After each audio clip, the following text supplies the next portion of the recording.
nsonga zino ez'omukulu gwe bayita Alimpa ne Hassan Nduga. Mu weekend twabadde side z'ematanga wano ekivulu kino kyategekeddwa abawagizi bazze embungi nnyo.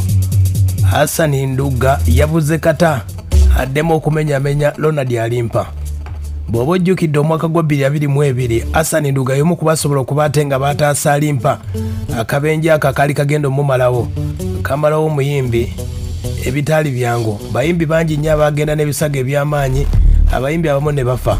Awo nno Alimpa n'asimatuka, naye ng'Alimpa omukulu ono Hassan Nduga agamba omukulu ono teyasiima wadde n'akamu kumukubamu akayimba ke bayita tebayambika.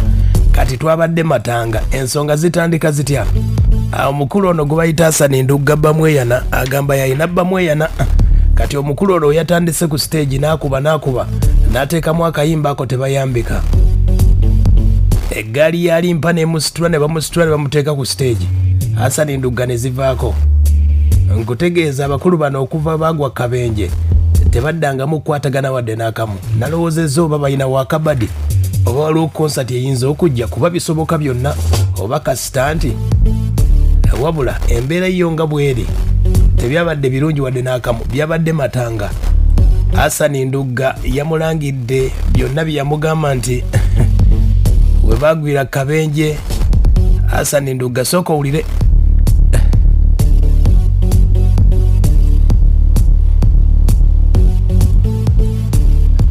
Ulira bampise kuyimba oba yagalabye ise kuyimba oba mumanyira mwamanyira namayambe mwamanyira ne ku stage mwamanyira ne ku stage mwe kwina kapalende pekilapi mwamanyira ne ku stage basa suga kuyimba okuwa mwamanyira ngana Mama wakisiwa tulitenze bakitogoroka bakitoko manyira sina kwempalana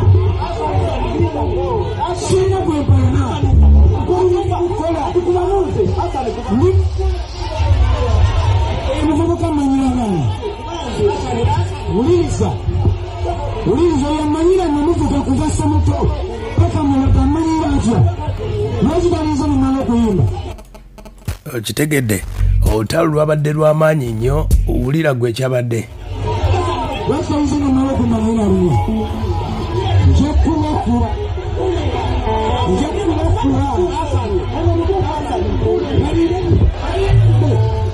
balina nyimba newayimbe lwaki mutumanira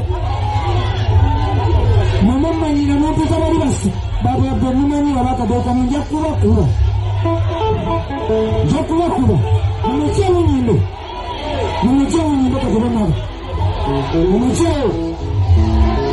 mumukyewo bayagala mawuli okumanyira kunze omukyewo lwaki mumanyira gero bamanyira metanzania oyalire bayingolo abali musala muzima ogewo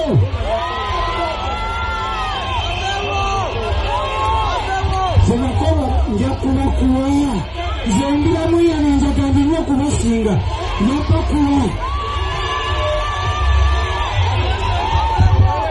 nakebimbira abantu bange. nkukambye ekyabadde matanga Hassan Nduga ng'ayagala kuddamu kumenyamenya Alimpa.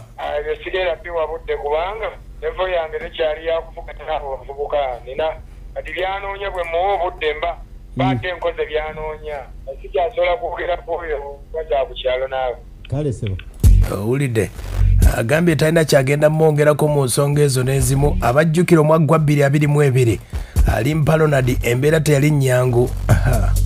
Olutalo lwali lw'amaanyi wakati wa Alimpa nga bagamba nti Hassan Nduga wano we yajja okubataasiza waliwo ne ssente ze yalya mu ddwaliro.